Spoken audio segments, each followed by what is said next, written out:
డబ్బులు నిల్వ చేసుకోవటం కానీ, లేకుంటే వారి మిత్ర దేశాల్లో ఈ బంగారం నిల్వలు కానీ, కరెన్సీని డాలర్స్ నిల్వలు కానీ చేసుకుంటూ ఉంటాయి. అదే ఆస్తులను పెట్టుకుంటూ ఉంటాయి. ఎందుకంటే రేపొద్దున ఎటొచ్చి ఎట్టిపోయినా సరే ఒక ఇదిగా ఉంటుంది, క్షేమంగా ఉంటుంది కదా అని.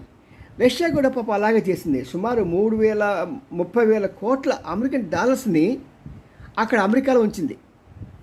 ఇప్పుడు ఆ 30,000 కోట్ల రూపాయల డాలర్స్ని తనకి తెప్పించుకుందామంటే దాని మీద ఆంక్షలు విధించడం వల్ల వీళ్ళు దాన్ని అంగీకరించట్లేదు. అంగీకరించపోగా దాన్ని మేము మిగతా పేద దేశాలు పనిచేస్తామని బెదిరిస్తున్నాయి. దీన్ని చూసి చైనా బాగా నేర్చుకుంది.